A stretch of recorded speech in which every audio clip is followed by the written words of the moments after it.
Então, vamos abrir a Bíblia no livro de Atos, capítulo 7, recordando, a gente foi introduzida a Estevão, que era um dos pioneiros da igreja cristã no livro de Atos, depois que Jesus tinha ressuscitado. Estevão não foi... Peraí, gente.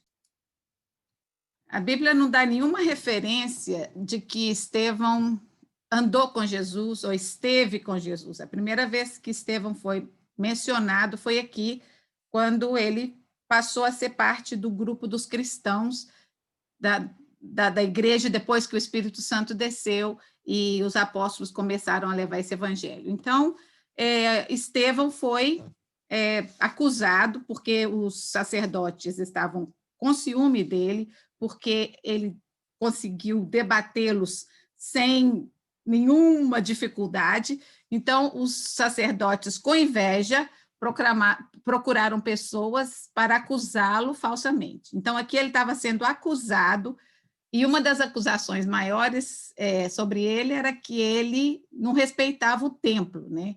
Então, é engraçado porque todo judeu respeita o templo. O templo é uma coisa muito preciosa para o judeu, mas não é um lugar sagrado, né? É um lugar que, na época de Davi, na época do Velho Testamento, era a habitação de Deus, né? Era o lugar onde os sacerdotes iam. Lembra que, inclusive, logo que Jesus foi anunciado a Maria, Zacarias, o pai de João Batista, tinha entrado no Santo dos Santos. Então, ainda existia naquela época aquela cerimônia de um sacerdote entrar uma vez ao ano no Santo dos Santos, na presença de Deus. Lembram que eles tinham atado na cintura uma cordinha, porque se eles chegassem lá em pecado, eles eram fulminados na hora. Aí eles puxavam a cordinha, porque ninguém mais poderia entrar naquele lugar. Era o Santíssimo, era o Santo dos Santos.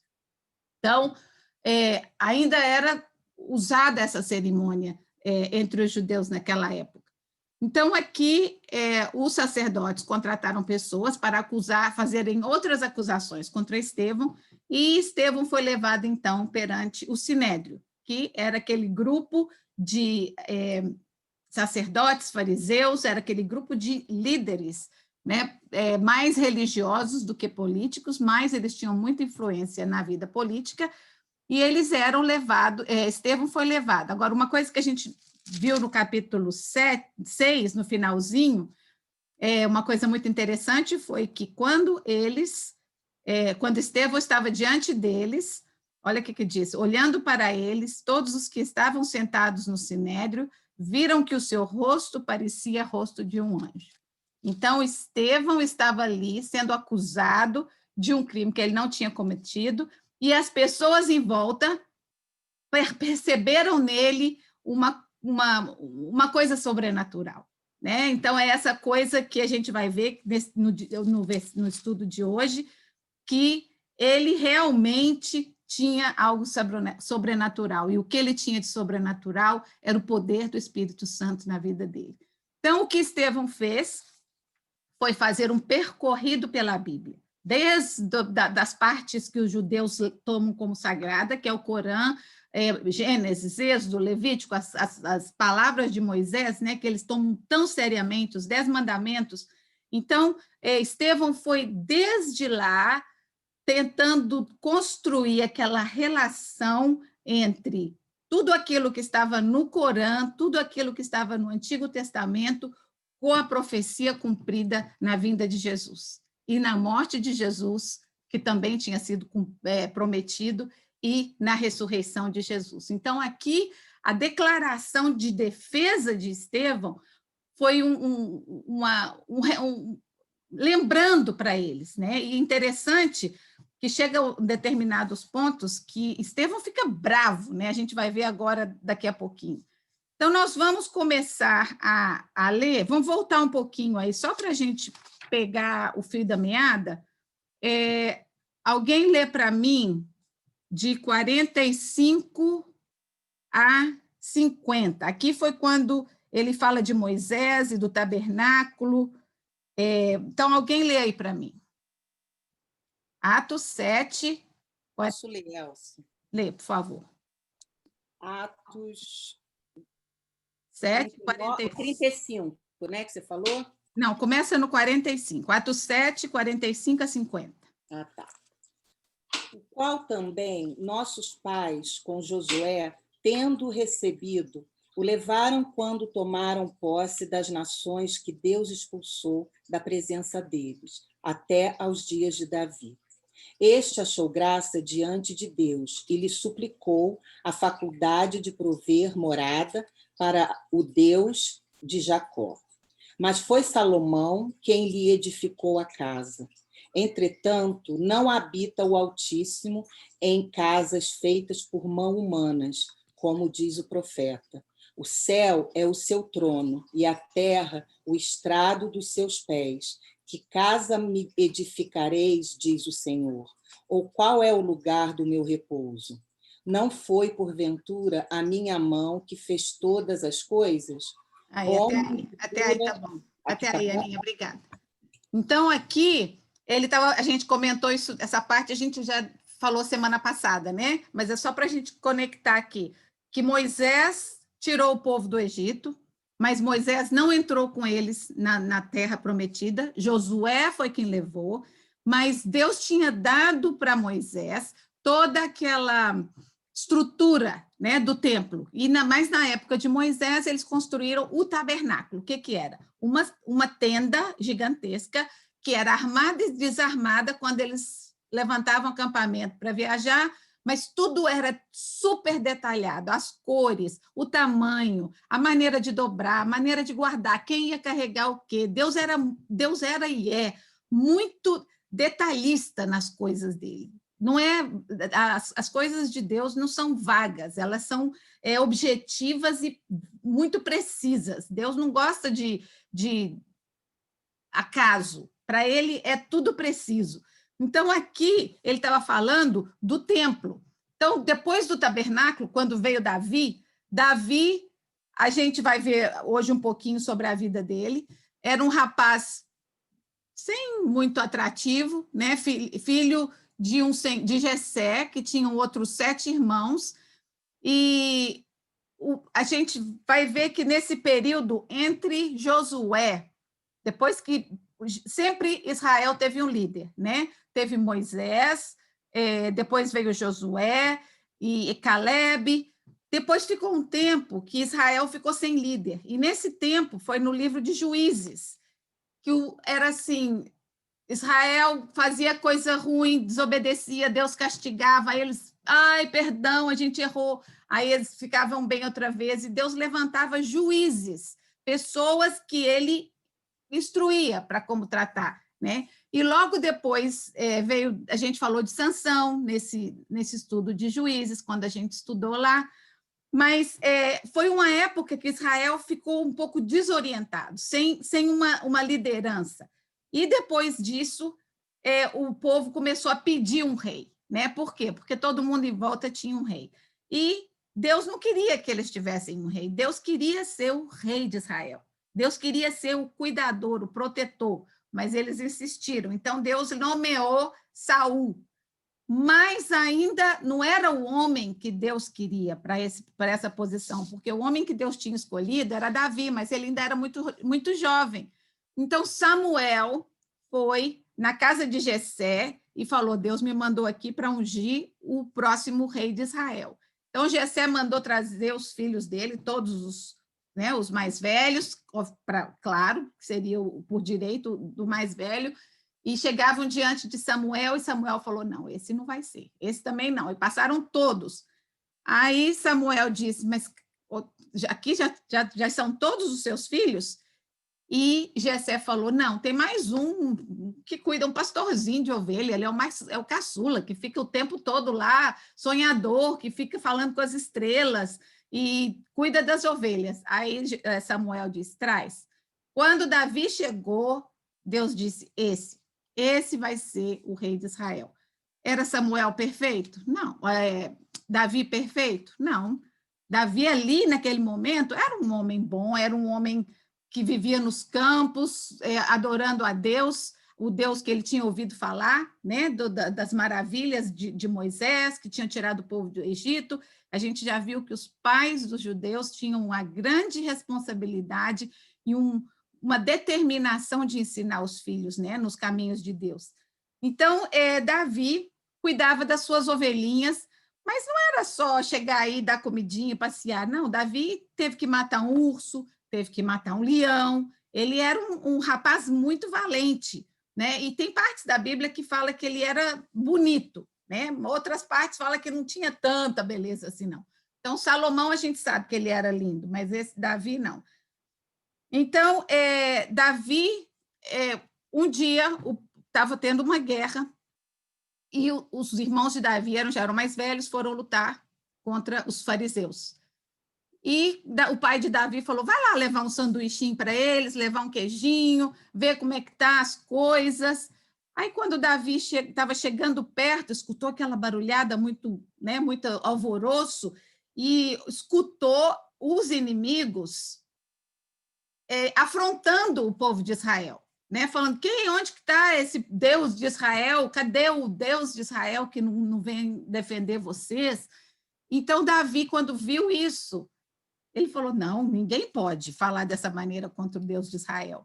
Né? Então, Davi se apresentou, falou, eu vou, porque nenhum dos soldados teve coragem. Com toda a armadura que os soldados tinham, nenhum teve coragem de enfrentar a Golias, o gigante Golias. Né? E foi esse Davi que a gente está falando, para quem não conhecia a história, bem resumida, porque Davi depois pisou na bola, fez um monte de coisa que não devia, mas ele se arrependeu, e a Bíblia diz que Davi era um homem segundo o coração de Deus. Então, isso para nós mostra que Deus não toma em conta as nossas falhas, as nossas imperfeições. Na verdade, Deus quer usar essas imperfeições para mostrar o poder dele na nossa vida. A Bíblia diz que quando eu estou fraco, aí é que eu sou forte. Quando eu estou fraco, é que eu deixo o poder de Deus atuar através de mim. Né? E foi isso que Davi fez várias vezes na sua vida. E hoje em dia, são os salmos que Davi escreveu nesses momentos de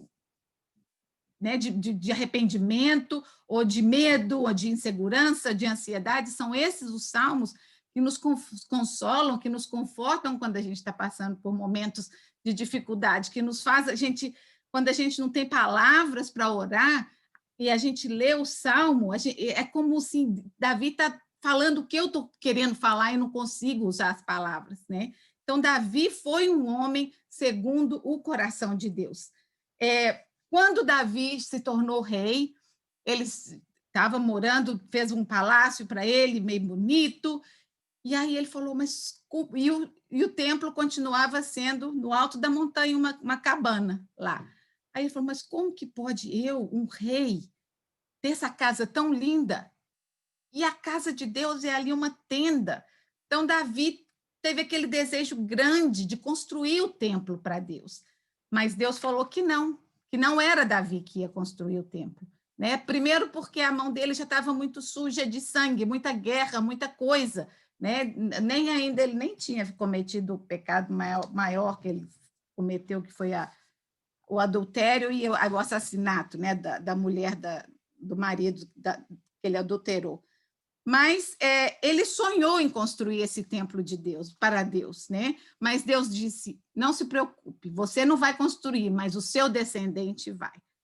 Então, o que Davi fez? Ele já começou a comprar o material, a guardar as coisas, porque ele queria do melhor para o templo. E Salomão, o filho mais velho de Davi, na verdade, foi o que construiu um templo maravilhoso. Né? Mas olha só o que Salomão disse. Quem está com o papelzinho aí, lê o que está escrito aí em segundo Crônicas, já está imprimido aí, lê para mim. Foi quando Salomão foi fazer a consagração do templo, ele disse essas palavras para Deus. Ele falou, eu quero, esse templo é seu, né? Mas olha o que ele disse, alguém lê para mim.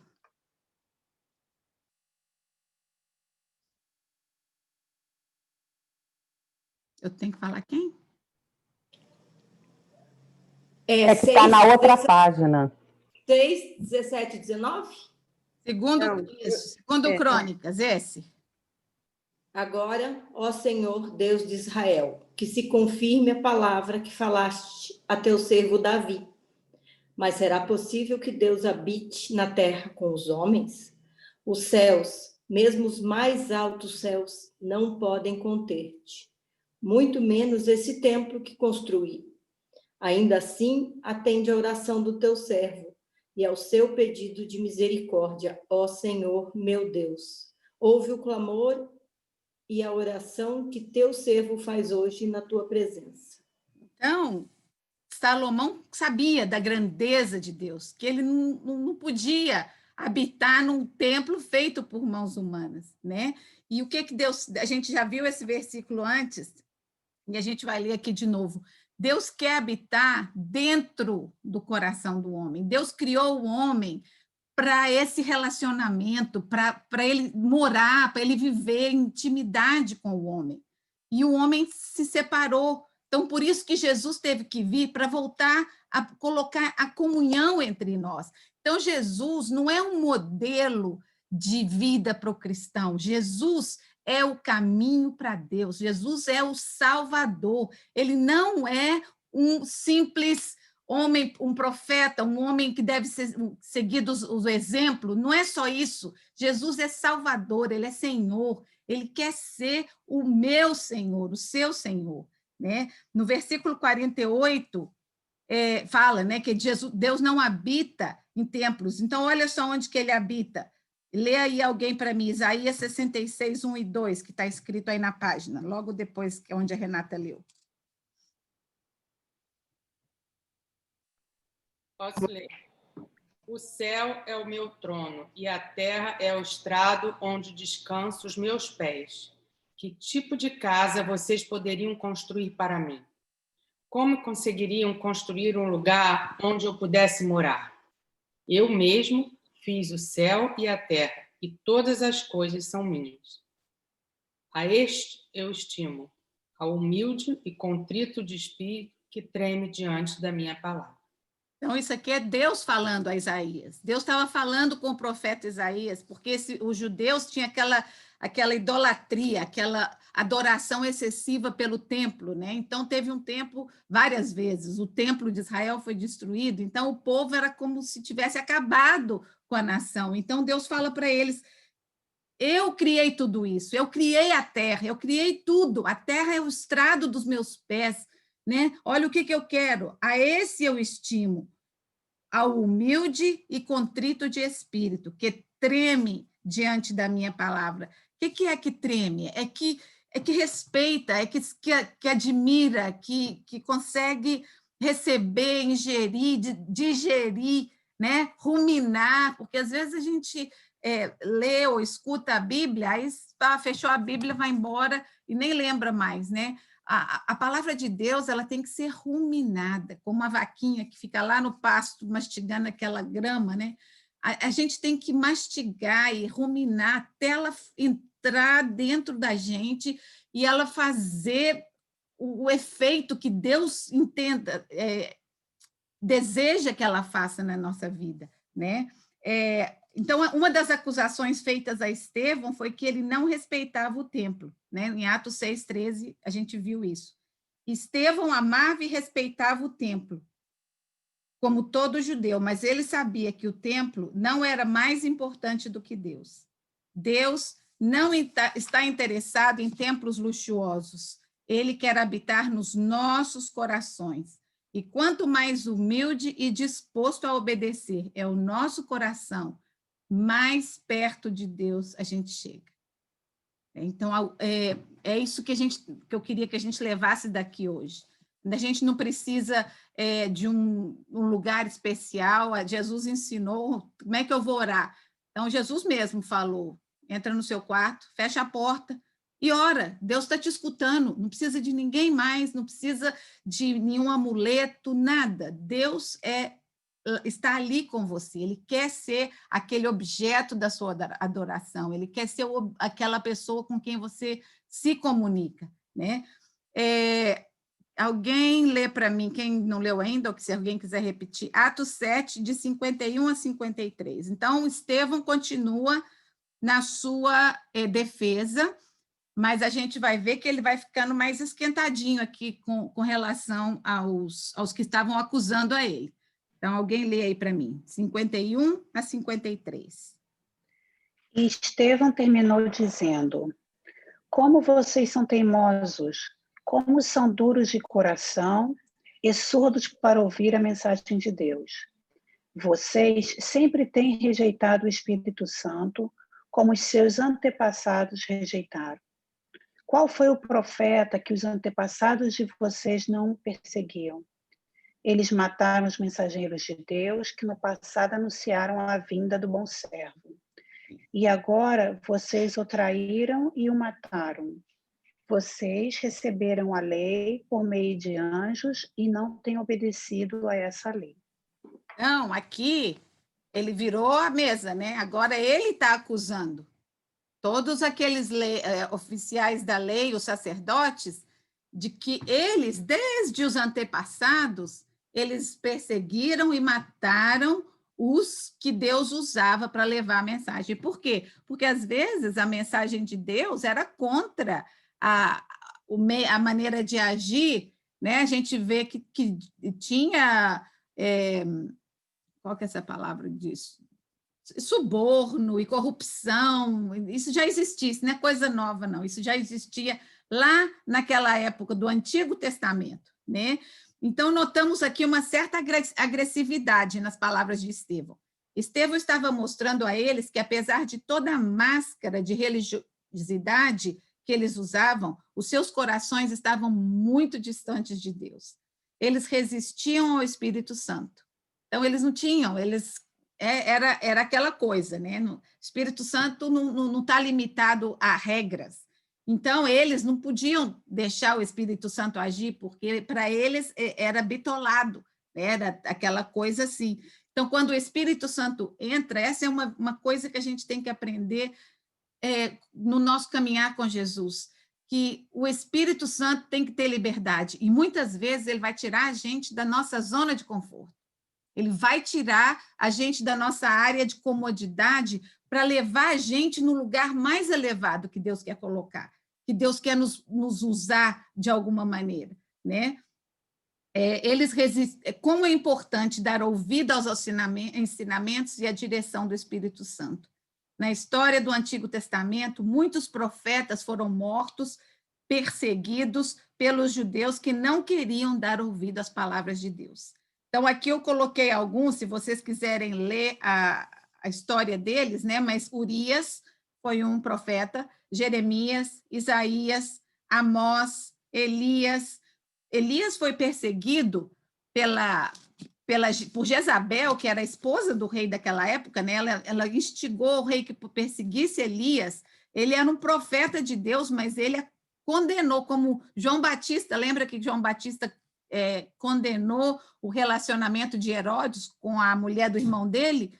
A mesma coisa, Elias tinha condenado a atitude de um rei com a atitude da mulher dele, porque ele tinha casado com uma mulher estrangeira e ela tinha trazido todas as idolatrias e os deuses do povo dela para dentro de Israel. E Elias criticou, né?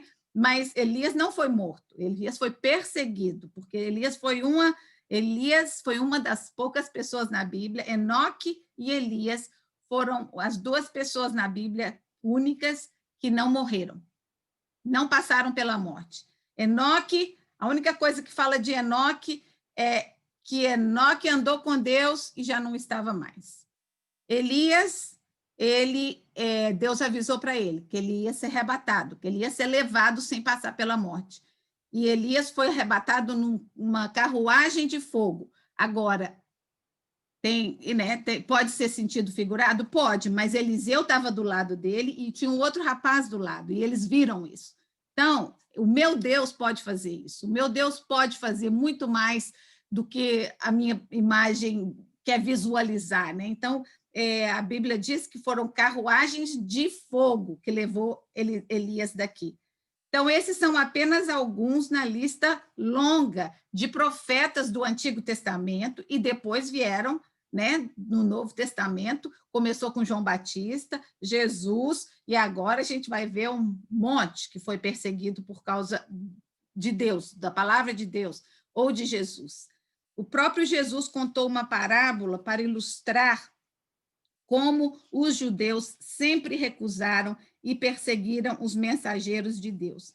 Em Lucas 20, vamos abrir lá, nós não vamos ler tudo, não, mas eu quero que a gente só dê uma lembradinha, que acho que a gente já passou por essa parábola, porque ela também é falada em Mateus, eu acho. Depois a gente vai ter que voltar, porque ficou algumas coisas que os outros evangelhos falam que a gente não estudou. De 9 a 19 é a parábola dos lavradores. Então, era um dono de uma terra que tinha um campo e ele chamou os empregados para cuidar do campo, né? E aí ele ficou muito tempo viajando e ele mandava mensageiro e eles batiam no mensageiro, os encarregados começaram a tratar aquela propriedade como se fossem deles. Então, quando alguém vinha em nome do dono da propriedade, querendo saber se tinha algum, né, ganhado algum dinheiro, se tinha alguma coisa para dar, eles não queriam dar satisfação, perseguiam, batiam, alguns eles até mataram. Na verdade, o último que ele mandou, depois que o dono da propriedade mandou vários, ele falou, bom, já que eles estão maltratando e matando os meus empregados, então eu vou mandar o meu filho, porque ele é o meu herdeiro, vou mandar o meu filho para tirar satisfação, né? E aí, o que os homens falaram? Esse aqui é o filho, ele é o herdeiro, então vamos acabar de uma vez com o filho, porque aí a gente fica tomando conta de tudo. Jesus contou essa parábola. Então, eu quero que vocês anotem aí, marca aí, para vocês lerem essa história, essa parábola que Jesus contou, porque Jesus sempre relacionou muito com histórias, porque era uma maneira mais fácil de entender, mas muitas vezes os próprios discípulos falavam, a gente precisa de uma explicação, não entendi muito bem o que o senhor está querendo dizer, não. Então, não tem problema, se a gente não entender os detalhes, você continua lendo, que quase sempre Jesus vai explicar o detalhe daquela parábola. Mateus 5, 11 e 12, Jesus havia prometido, engraçado que a gente às vezes fala assim, eu quero as promessas de Deus para a minha vida, né? Então, a gente só pensa que as promessas são coisas lindas e maravilhosas, né? Mas, às vezes, são coisas que doem, são coisas pesadas, são coisas desagradáveis, né? E aqui, em Mateus, Jesus está falando que eles iam ser bem-aventurados quando eles fossem perseguidos. Jesus disse aos discípulos que eles podiam esperar que o mesmo que estavam fazendo com ele, fariam aos discípulos. Então, ali, Jesus está dizendo, olha, me seguir não vai te garantir um mar de rosas, não vai te garantir uma vida perfeita. Me seguir vai te garantir uma paz não constante, vai ter momentos que você está vivendo nesse mundo imperfeito, vai ter momentos de tribulação, vai ter momentos de tristeza, de angústia, mas a paz que eu ofereço é uma paz que vai acima das circunstâncias, e é uma paz que está com o alvo na eternidade, né? Então, quando a gente vive aqui só para o dia de hoje, ou para as circunstâncias que eu estou vivendo, a gente perde a paz, a gente perde a esperança, a gente desanima, a gente perde a vontade de lutar, perde a vontade até de viver. Mas quando a gente consegue reavaliar tudo e falar, Deus, eu confio em Ti, né? Eu confio que o Senhor é quem o Senhor diz que é, e que o Senhor pode me dar essa paz, independente dessa tribulação tão grande que eu estou vivendo agora, né? Então, é esse Deus que a gente serve. Não é um Deus fictício, é um Deus que te prometeu tudo maravilhoso. Não, pelo contrário. Ele prometeu que nesse mundo a gente ia ter aflições. Mas Jesus disse, tem bom ânimo, porque eu venci esse mundo. E se Jesus venceu o mundo, eu posso vencer e você pode vencer se nós estamos ligadas a ele. Sozinha nós não podemos, com uma amiga nós não podemos, com o marido nós não podemos, com o filho nós não podemos, mas com Jesus nós podemos. Só ele é aquele que nos dá força para resistir às tentações, resistir aos ataques do diabo na nossa vida.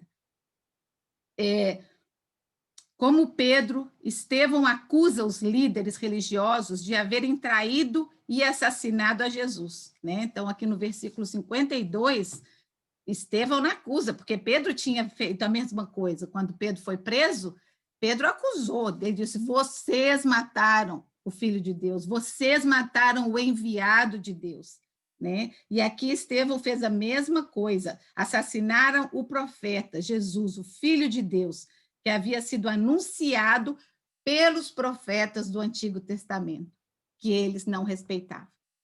Muitos profetas profetizaram a vinda de Jesus e alertaram a Israel a andar nos caminhos de Deus e a obedecer a sua palavra. Por isso foram perseguidos e mortos. Jesus acaba de ser crucificado, né? A gente não sabe se foi 3 meses ou 1 ano, não sabemos quanto tempo aqui passou esses 6 capítulos que a gente estudou, mas era coisa recente, não era uma coisa que tinha passado há 30, 40 anos atrás. Tinha acabado de acontecer. As pessoas que estavam em volta, muitas delas estiveram presentes na crucificação de Jesus, eles tinham visto, né? E Estevão aqui estava dizendo isso. Jesus acabava de ser crucificado por anunciar o reino de Deus, e agora os seus discípulos estavam passando pela mesma experiência de serem perseguidos. Estevão seria o primeiro a pagar com a vida, né? Porque Pedro e João haviam sido presos, açoitados, maltratados, mas libertados. Agora Estevão, não, vamos continuar a leitura aí, de 54 a 60. Quem que eu não escutei a voz ainda? Lucy, você tem a Bíblia?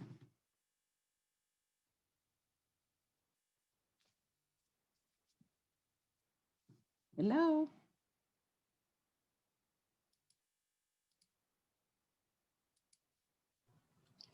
Porque eu desmarquei, fiquei perdida, mas espera aí. Atos 7, Tá aqui. de 54 até o 8, versículo 1. Ok. A morte de Estevão, Saulo e de Tarso. Ao ouvir essas palavras, eles ficaram enfurecidos e rangeram os dentes contra Estevão. Cheio do Espírito Santo, Estevão olhou para o céu e viu a glória de Deus, e viu também Jesus de pé, à direita de Deus. Ele disse, estou vendo o céu aberto e o Filho do Homem de pé, à direita de Deus. Mas eles, dando grandes gritos e tapando os ouvidos, avançaram todos juntos contra Estevão. Arrastaram-no para fora da cidade e começaram a apedrejá-lo. As testemunhas deixaram seus mantos aos pés de um jovem, chamado Saulo, e apedrejavam Estevão, que exclamava, Senhor Jesus, acolhe o meu espírito. Dobrando os joelhos, gritou com voz forte, Senhor, não os condenes por esse pecado. Com estas palavras, adormeceu. E Saulo estava lá, consentindo na execução de Estevão. Aqui chegou Saulo, nessa época. Então, aqui nós somos introduzidos a um outro importante nome na história do cristianismo. A gente não vai estudar ele hoje, não, mas eu quero que a gente lembre bem o primeiro lugar na Bíblia que o nome de Saulo foi anunciado, foi aqui, na morte de Estevão. Ele estava de acordo, ele consentiu na morte de Estevão. Você vê que aqui fala que as roupas de Estevão ficaram do lado daquele jovem chamado Saulo. Então, ele era um dos líderes que estavam ali. A gente sabe que Saulo era uma pessoa super instruída, né? Ele fazia parte do sinédrio, dos líderes religiosos daquela época. Mas aqui a gente vai ver que poucos foram os profetas ou os líderes ou os personagens da Bíblia que que tiveram o privilégio de deslumbrar, de ver o céu, né? A glória de Deus, né? Moisés viu a glória de Deus.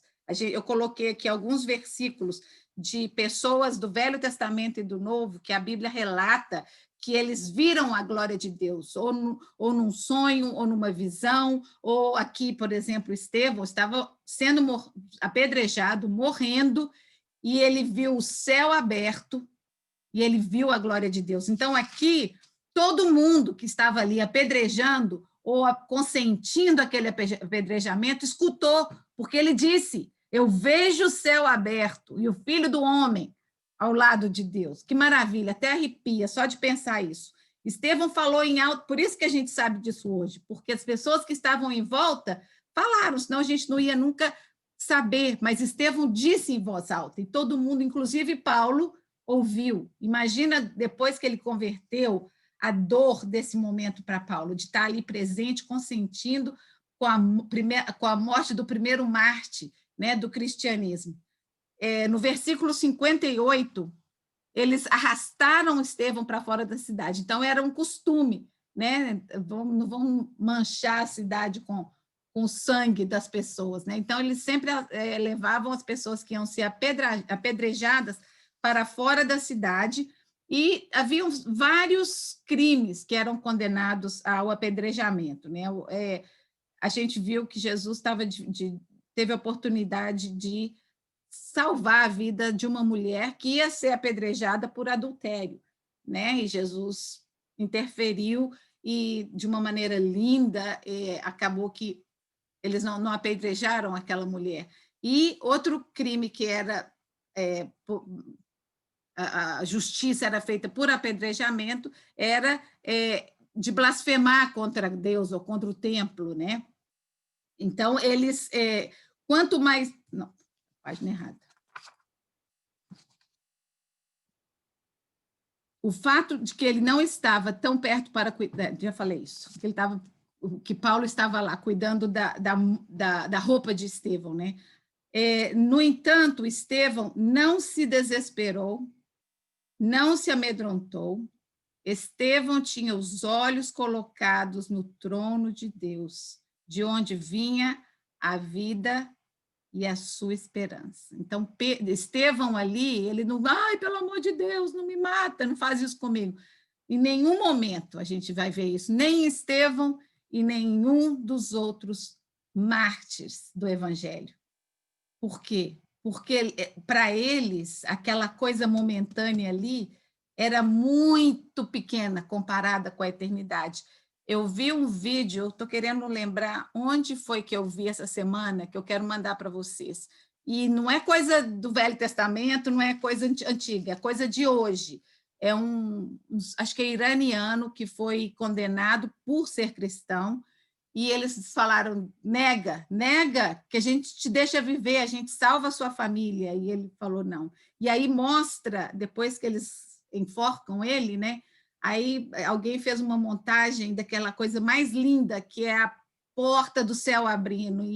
E assim, a gente precisa de ter uma comunhão com Deus muito profunda para a gente apreciar isso e como que deixar um pouquinho o apego com as coisas aqui dessa terra, sabe? Às vezes a gente é muito apegado, não só a coisas materiais, né? A gente não é só a cadeira, a casa, o carro, mas as pessoas, as relações, né? Não é que a gente vai viver sem se apegar, é impossível.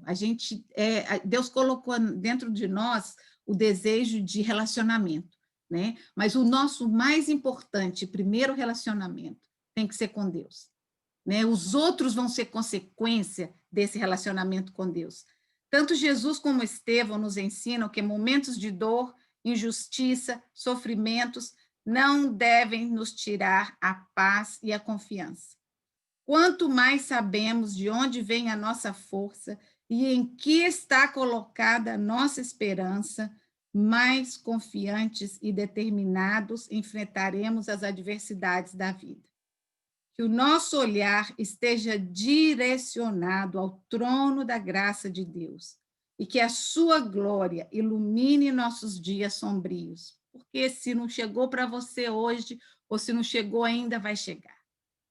Né? Como eu falei antes, Jesus não prometeu que a vida do cristão ia ser sempre linda. Ele, pelo contrário, que no mundo a gente teria aflições. Quanto mais a gente quer buscar a Deus, mais atacado pelo diabo a gente vai ser. Isso eu tenho certeza. Mas isso não vai me desanimar, isso não vai me derrubar, porque eu sei em quem eu creio. Que o nosso olhar esteja direcionado ao trono da graça de Deus e que a sua glória ilumine nossos dias. O Espírito Santo é o nosso consolador, ajudador, intercessor diante do Pai. Que, como Estevão, possamos conhecer a palavra de Deus, para que ela nos alimente e nos ajude a combater os constantes ataques de Satanás. E eu quero te dizer que ele ataca. Ele ataca aonde te dói mais. E eu quero te encorajar a confiar. Deus é real, é real. Eu tenho passado momentos assim bem difíceis, bem difíceis. Tem dia que eu fico até sem ar, mas eu tenho que reavaliar e falar: Deus, o Senhor prometeu. Ontem foi um dia que eu não estava conseguindo nem orar. E eu tenho esse grupo das espanholas, e nós somos 5 pessoas que damos a classe, né? 5 líderes. E ontem eu falei, uma me perguntou, que a gente já estava conversando mais ou menos sobre o assunto, e uma perguntou como é que eu estava, eu falei: nada bem, estou sem força, não sei nem como orar agora, hoje. Eu falei: eu estou precisando de vocês, como Moisés. Teve uma época na vida de Moisés que ele estava tão debilitado que ele precisava, para pedir a bênção de Deus, ele precisava que gente segurasse os braços dele, porque se o braço caísse, a bênção de Deus parava de descer. E eu falei para ela, eu falei: Ali, estou precisando de gente para segurar meus braços, porque eu estou a ponto de desmoronar, né? E fui dormir, falei: Deus, eu preciso, eu não quero dormir com o coração do jeito que está, eu preciso de ouvir, eu preciso do Senhor falar com o meu coração, eu preciso dessa paz. Por isso que é importante a gente conhecer a palavra. E aí uma delas me mandou um versículo do Salmo 50, e a partir desse versículo eu comecei a ler outros, e foi Deus, assim, sabe, me consolando e me enchendo de paz, e Vou ler para vocês o que foi que ele me disse. 50, versículo 15. Eu não gosto muito dessa tradução que eu tenho aqui, não. Eu gosto quando ela fala bem claro, não quero... Fala assim: clame a mim no dia da angústia, e eu te livrarei, e você me honrará. No versículo 23, diz assim: devolve-me a alegria da tua salvação e sustenta-me com um espírito pronto a obedecer. É isso que eu quero. Eu não quero que as circunstâncias ao meu redor me tirem do caminho de obediência a Deus. Eu quero a orientação de Deus, eu quero a direção de Deus para que caminho tomar, para como agir, como atuar, mas eu não quero desviar do caminho de Deus, eu não quero que a minha fé seja enfraquecida, eu não quero duvidar que Ele é capaz, em nenhum momento. Outro versículo, no Salmo 55, a Bíblia das que tem católica vai ser um pouco diferente. Diz assim: escuta a minha oração, ó Deus, não ignores a minha súplica. Ouve-me, responde-me. Gente, está tudo aqui na Bíblia, sabe? Então, assim, se você não sabe como orar, abre, está aqui, ó, para falar com Deus. E Ele prometeu, né? Olha aqui. Ouve-me, responde-me. Os meus pensamentos me perturbam, estou Estou atordoado diante do barulho do inimigo, diante da gritaria dos ímpios. Meu coração está acelerado. Então, assim, Davi passou por coisas difíceis na vida dele, né? E as coisas que ele deixou aqui me ajudam a passar pelas minhas coisas, sabendo que Davi foi vitorioso no final. Não só como homem, ele tem um versículo no Salmo 27 que fala assim, eu quero ver a bondade de Deus nessa terra dos viventes, né? Porque às vezes você fica só pensando na eternidade, não, vai ser lindo quando acabar, né? Quando a gente morrer ou quando Jesus voltar. Não, a gente pode pedir a Deus, Deus, deixa eu ver essa bondade, deixa eu ver esse milagre aqui nessa terra, né? Eu quero ver a bondade do Senhor refletida na minha vida. Outro versículo que eu achei no 56, 55, 16. Eu, porém, clamo a Deus e o Senhor me salvará. À tarde, pela manhã e ao meio-dia, choro angustiado e ele ouve a minha voz. Então, é isso. Isso que eu quero deixar aqui com vocês. A vida cristã não é uma vida linda, de mar de rosas, de tudo perfeito, mas é uma vida linda porque ela é uma vida de comunhão com Deus, é uma vida de relacionamento com Deus, onde eu tenho para onde correr, eu tenho para onde correr, se as coisas vão do jeito diferente do que eu tinha planejado. E outra coisa é que eu sei que o plano de Deus é perfeito, ainda que o inimigo tente, lembra da história de Jó, né? Tudo que ele teve que passar. E Deus foi fiel. Né? E eu quero ser fiel. Eu quero ser fiel, eu quero não desanimar, eu quero seguir adiante, eu podia ter cancelado, né, tudo, falando, não quero mais, não vou mais dar estudo, que Deus é esse, ele não vai me escutar. Não faço isso, porque é isso que o diabo quer de mim. Ele quer me derrotar, mas ele não vai vencer essa batalha. Essa batalha está ganha em nome de Jesus.